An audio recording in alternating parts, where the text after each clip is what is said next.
What's up, everybody? Welcome back to the rePORTER show. I finally got both of them back on the show, you know what I'm saying? My boy had to take a little hiatus last week, so finally got tucked back. I got Dave over here on my left.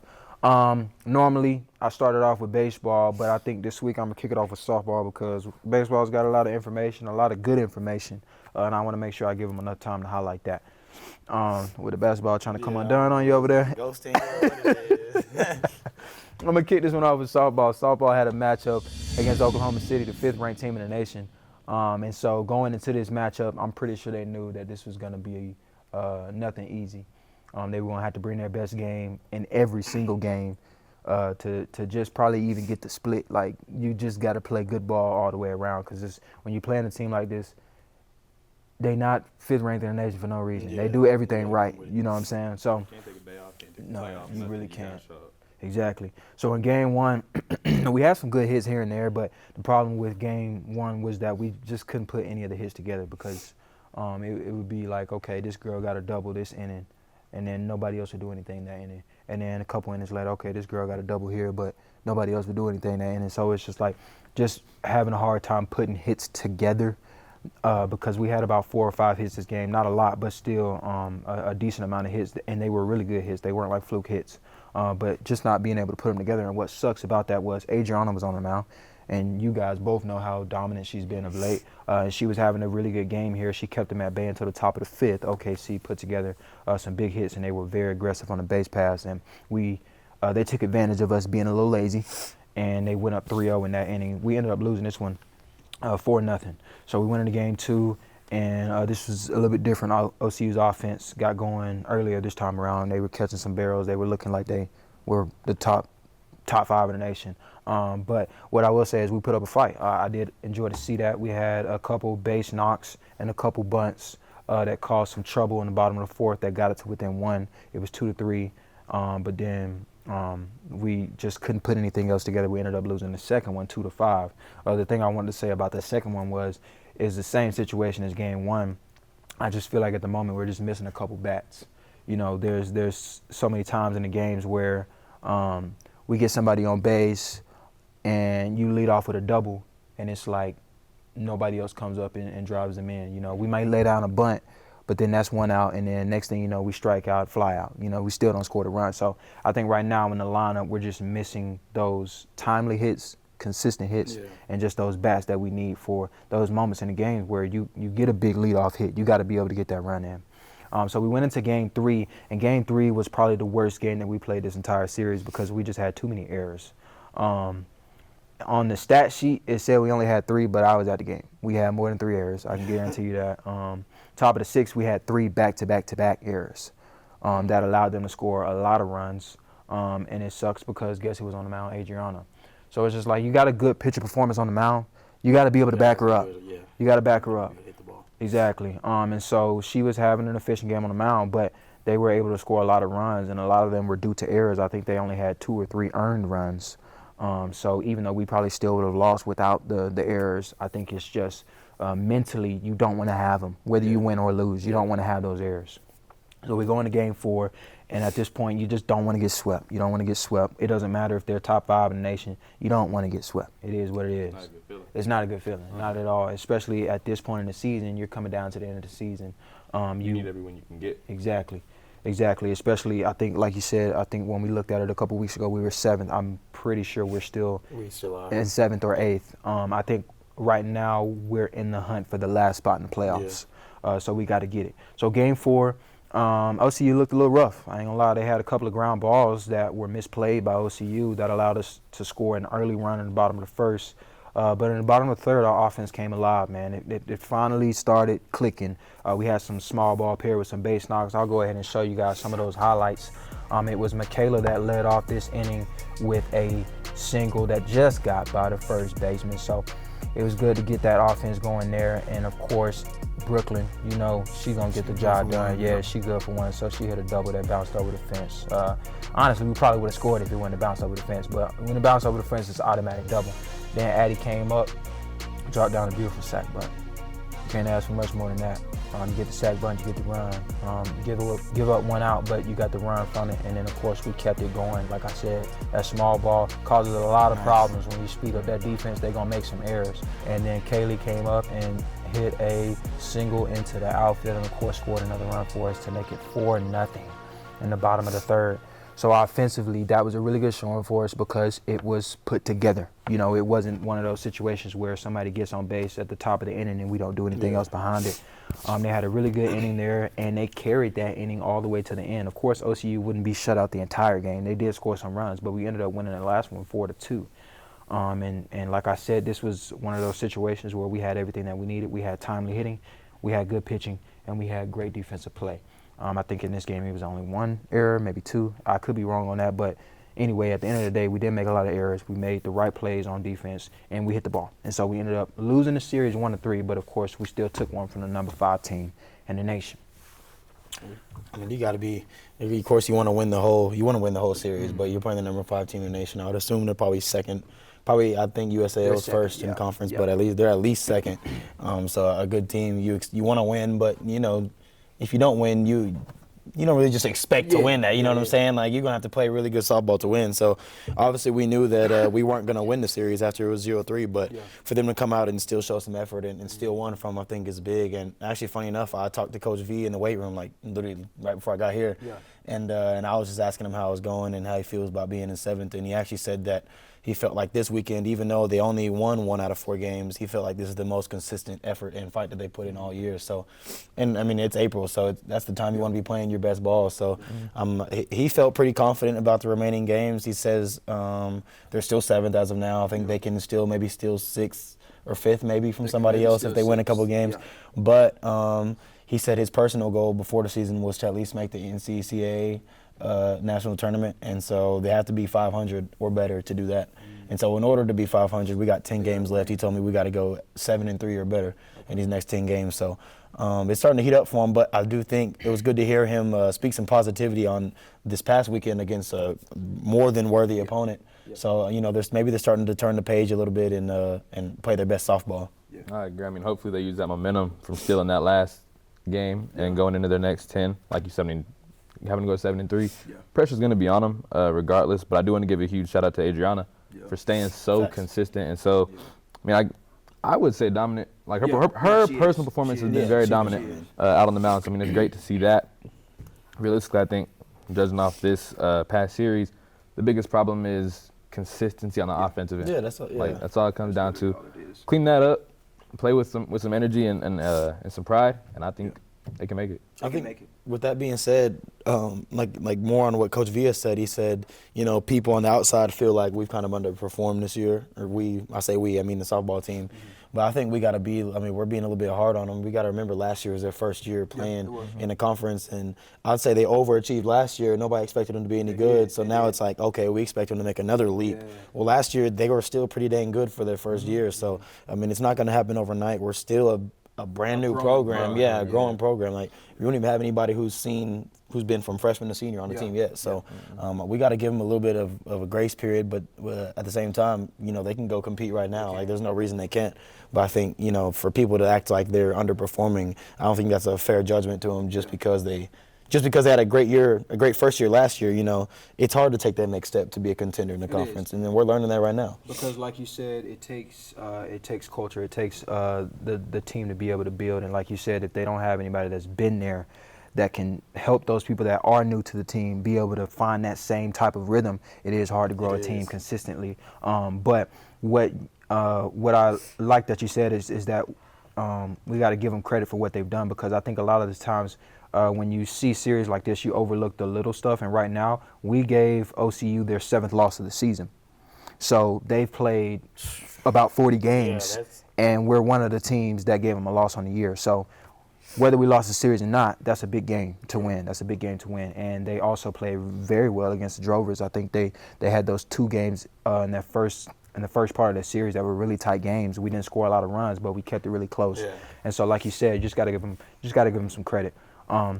But let's take this one on to track and field. Track and field was at the West Texas Joe Meeker Classic, and on the women's side of things, Immaculata with a top 3 finish in the 1500 meter. She placed third with a time of 5 minutes 7.90 seconds. On the men's side of things, Matthew Gordon improved on his 800 meter time, running a 1:51.50, placing first by 0.02 of a second. So that's a really tight race. A little dogfight at the end. I would have loved to be able to see that. I would have loved to be able to see that on video because that's a tight match right there. But he pulled out first place. And then David Hernandez in a 10,000 meter placed third with a time of 31 minutes 38:44. That's a long time to run. He running fast. It ain't no job anyway. He's trying that whole 31 minutes. I'm gonna get him certified just because I know I can't do that myself. I ain't running no 10,000 meters. Yeah, that's a lot of running, and for you to run consistently, the man placed third. So props to you, David. And then another guy improving on his time was Justin Guy, who in the 110 meter hurdles ran a 13:91. He ran a 14 something last week and placed first. He ran a 13:91 and placed fifth here. So he ran a better time with a lower placement. But what it does for him is that moves him up into the third best time this year in the NAIA for the 110 meter hurdles. The only two guys above him, the guy that beat him at the indoor season, and then the other guy that got that did not finish, but he was expected to win the indoor season. But in that finals heat, he tripped over a hurdle, didn't finish it. So hurdles will get you. Yeah. So it's crazy to see. Anybody. Yeah, it really can't get really anybody. Can. And when you fall, it's over with. It hurts to see. Yeah. It's like, man. But you got the same three guys basically that competed at the indoor that are still top dogs in the outdoor.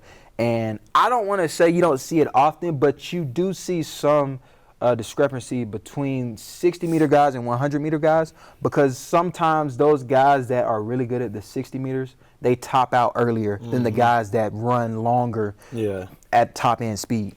So it's crazy to see the same guys that led the 60 meters also leading the 110. I think so, and I think you got to give all. I mean, of course, our Justin Guy, you got to give him credit, but the two above him as well, because I mean, I feel like at the collegiate level in track, anybody can win. You know what I'm saying? Like if somebody has a good race and whoever's the fastest dude has a bad race, you know, obviously he wins. So for them to still be consistent, indoor and outdoor, both 60 and 110, you got to give them credit. But I mean, I think as far as Justin's concerned, he should be feeling good. He may not have placed as high as he wanted to, but he ran a better time than he did the previous week. So that's all you can ask for at this point in the season. And I mean, he's already established himself to be competing at the national championships. I mean, you run in times like that, you top 5. He's already qualified for that. So at this point, he's really just trying to improve on what he's doing in every meet, and he's doing that. So he's doing what he needs to do. I know probably fifth don't feel better to him. He's a winner guy, so he probably want to win at all costs. But 13-1 is something to be proud about, bro. So props to you, man. Let's take this one on to beach volleyball. Beach volleyball, we're at the conference championships. They don't have the normal conference like every other sport here does. They have a very broad conference because of the lack of beach volleyball at the collegiate level, especially at the NAIA level. So they faced off against the 4th-ranked team in the nation, Park. And Avery and Lilu won 2-1. They won 2 sets to 1. Frida and Denise lost in 2 sets. Carly and Martina, Jordan and Louisa also lost in 2 sets, but Selma and Emily won in 3 sets 2-1. So we ended up losing to the 4th-ranked team in the nation, only 2-3. So that's a tight loss to have against a team that's really, really dominant and a team that is established already. This is not I don't want to say they're not new because I didn't look into the history of Park, but I'm pretty sure they're not new. No, like I'm we sure knew. they've been around for a while. They've probably been around, so that's not bad. Then we faced off against Tammy Texarkana, who we were supposed to face off against in that last tournament. That's right. And we did what we needed to do. Avery and Lilu won in 2 sets. Denise and Frida won in 3 sets 2-1. Carly and Martina also won in 3 sets 2-1. Selma and Emily as well in 3 sets 1-2-1. And then Jordan and Louisa dropped in 3 sets as well 1-2. So we won 4-1 against Tammy Texarkana. And so then we went to the quarterfinals against Oklahoma Wesleyan, and there were no individual stats for this, but all I know is we swept them. So that means we took care of business. We won 5-0. So that put us in the semifinals against who else? Texas Wesleyan, who we faced off 4 times. We didn't play them a lot of times this year. So there's no secrets anymore. Everybody knows what they got, and they know what we got. So it was put your best foot forward and go out there and win the game. Denise and Frida won in 2 sets. Avery and Lulu won in 2 sets. But then Carly and Martina, Selma and Emily, Jordan and Louisa all went to 3 sets and lost. So we ended up losing this one 2-3, which was a tight loss because, first of all, they all went to 3 sets. So it wasn't like. All you gotta do is win one of those teams win the third set. Man. So that sucks. But what they did do at the end of that tournament, they made an individual pairs tournament. So, the pairs are they're ranked by team number, so ones through 6. So in the individual pairs tournament, we had 2 pairs win their bracket. Avery and Lulu won the 4s bracket, and then Ilgan and Rachel won the 6s bracket. So props to y'all for winning y'all's bracket. And then we had some regular season awards as well. Avery and Lulu, 2nd team all conference. And I think every other pair won honorable mention except for 1 pair, which sort of sucks because I thought that they competed very well this year. So I'm going to shout y'all out. Carly and Martina, I don't want y'all to feel left out on that. But every other pair did get honorable mention. And then, of course, Avery and Lulu won 2nd team on conference. So for the first year, it's big time. Yeah, first year, you can't complain. And what's crazy is, we were 1/3 set away.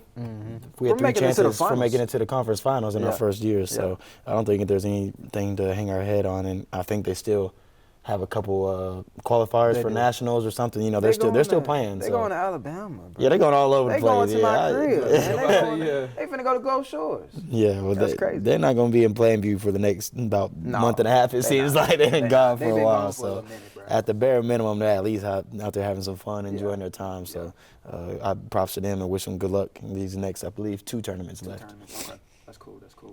Let's take this one on to men's golf. Now, me and Dad talked about golf last week a little bit. We mentioned about how they were facing off against a lot of top 10 teams. They had 8 top 10 teams in this last tournament. They were at 12 teams altogether ranked, and a lot of competitors, 63 of them. As we mentioned to you guys in round 1 and round 2, they did not have their best showing, and they were tied for 11th going into that last round of play, and we didn't have anybody individually in that top 10. And so if you don't remember, I said they moved into, 9th place? That was like 8th or 9th, yeah. 8th or 9th. So they moved into 9th place on that last day, and we said that they probably weren't going to move any further up. Well, that was true. They finished tied for 9th, but the last round was probably their roughest round to play. They shot 26 over par as a team, and somehow stayed in 9th place. And nobody, of course, would finish in the top 10 individually. So it was just a rough showing for men's golf. I think right now, as a lot of teams do, they're just struggling with consistency. I was about to say, you shoot 26 over in your last round. Well, a few weeks ago, they shot 7 under as a team. So that's a huge difference. No math major, but that's a huge difference. And of course, there's different fields of play. There's different weather, but at the same time, that's still a huge. That's huge. Everybody's playing on that same course too. Exactly. Everybody's playing the same game, all competing at the same time.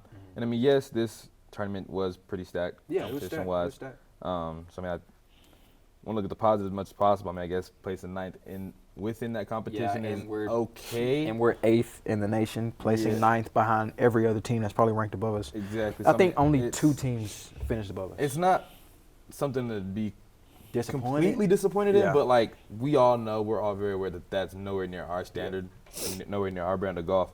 So I'm hoping it's a wake-up call and that this is as low as we'll go. Yeah. And it's only up from here. True. And the beautiful thing about golf, what makes it's also a curse at the same time, though, is that it's all about the next shot, all about the next round. So, we can play really good like we did a couple weeks ago, and then we didn't play our best, obviously, this past weekend. But like I said, it's always about the next one. So, we can maybe we got our bad round out the way, and now as a team we can have another really good round. So that's just that's all they get you on golf. You hit one good shot, and now you're addicted, and then you hit 5 bad shots after that. So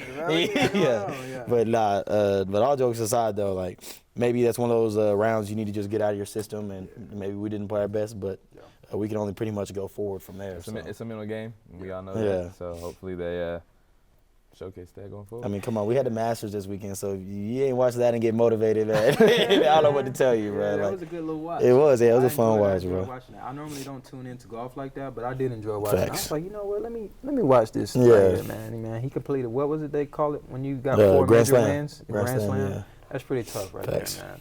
Ain't nobody like Tiger Woods. Nah, never. Nobody like Tiger Woods. Let's take this one on to baseball. This will be the last subject, man.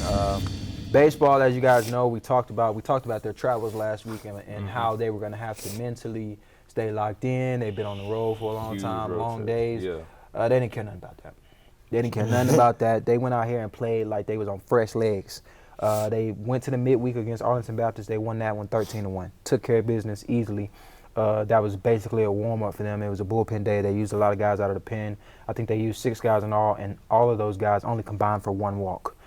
So some guys really got a confidence boost. Christian went 3 for 3 with 3 RBIs. Memo went 4 for 4. Delvis went 3 for 5 with 3 RBIs, like he needed a confidence boost. Yeah. So He was probably mad at that performance. I'm saying, bro. So then we went to College of the Ozarks. We took the long haul, and we went down there and we swept the boys. In the first game, it was a little back and forth between the offenses early in the first and second inning.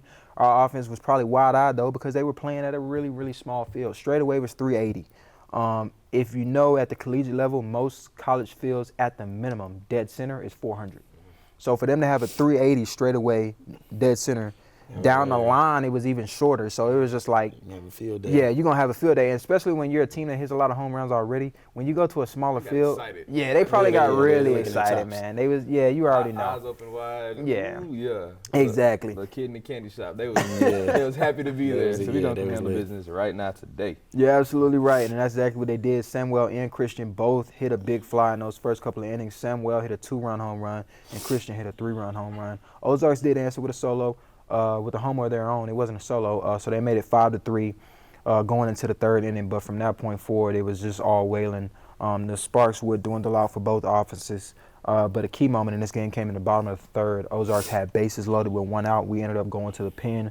And so Juan came in with bases loaded with 1 out. We've called Juan in this position a lot of times before, and a lot of times he's gotten out of it. And he got out of this one as well. So he got the first guy to strike out, and the next guy hit a line out to left field. So they got out of that inning with no damage. And, of course, we ended up winning this one 7-4. Juan out of the pen went 4 2/3 with no earned runs and 7 strikeouts. So really productive out of the pen for him.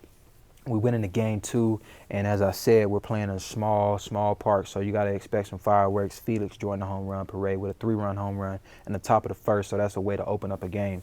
But a huge 5th inning for our offense. We put up a 7 spot, put this one out of reach. We ended up winning this one 12-5, and it was nice to see some guys come alive. BP in the recent couple of games, he hasn't been his best at the plate, but this time around he was 2 for 3 with 2 doubles and 4 RBIs, so that's good to see him come alive at the end of the season, because you want everybody 1 through 9 to be really rolling. And Felix was 3 for 4 with 4 RBIs, one of those guys that's been consistent throughout this year.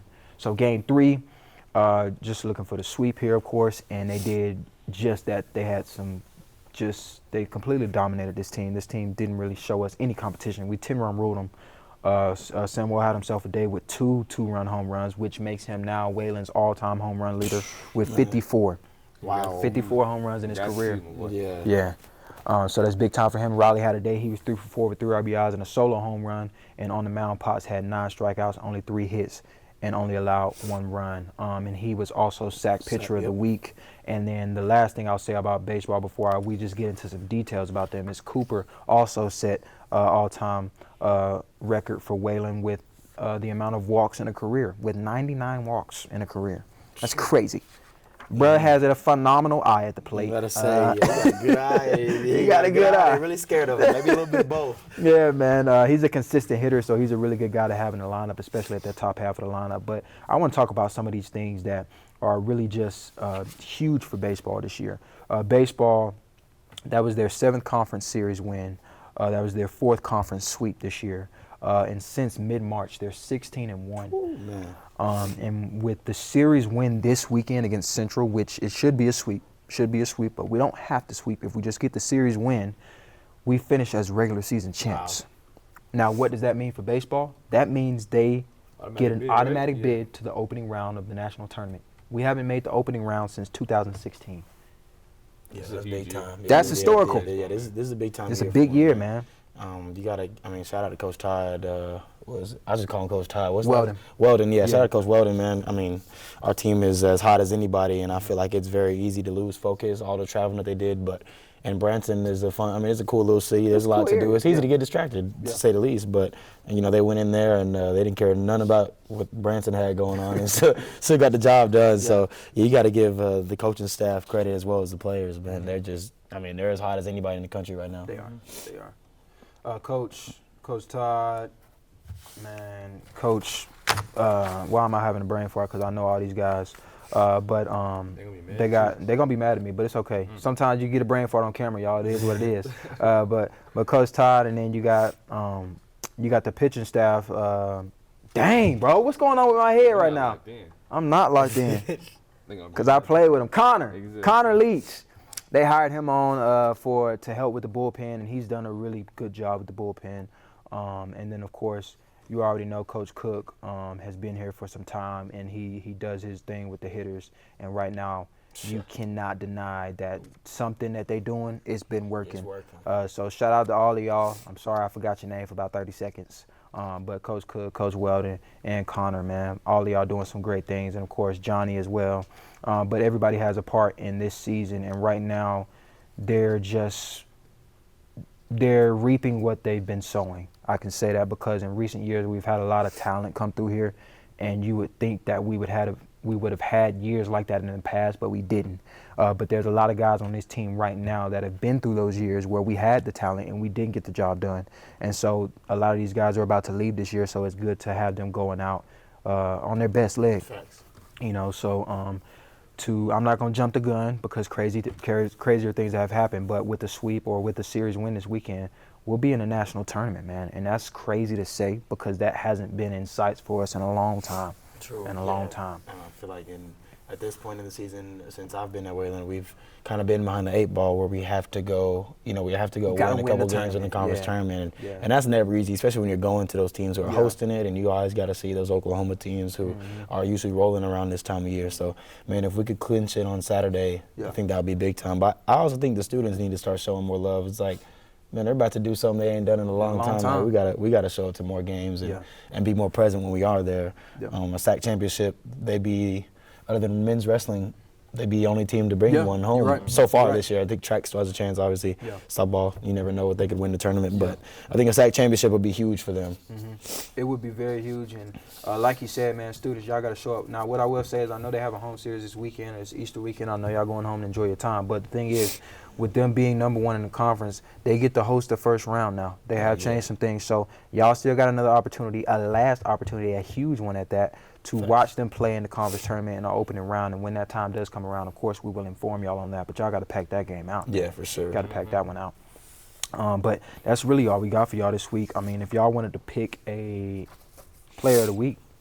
I want to go either Potts or Samuel. I want to say Potts, though, just because I feel like to an extent, I don't know, did he start off on JV, do you know, since he's been here? No. He hasn't. Okay, so he's been a varsity guy. Yeah, he's been a varsity guy a long time. And of course, props to him. But yeah, Potts is my guy, man. I'm proud of him just because I feel like he's one of those baseball players who kind of, in my eyes, from a fan's perspective, I don't watch every single game. I'm not on the team, obviously, but I feel like he's kind of been overlooked maybe a little bit to an extent. And so for him to just get the SAC Player of the Week award, I think that should mean a lot to him, man, because he's been consistent since I've been here in my 3 years. Didn't he have surgery? Yeah, he has surgery. So coming back from that surgery, it's huge to see him bounce back and continue to perform. Potts, my guy, and also I'm gonna give you. Yeah, facts. Yeah, shout out to Potts, man. Shout out to Potts, man. He always. I know I'll be hating. Nah, yeah, but the thing about Potts, he gonna support. He be at every game that he can, every basketball, football, any game.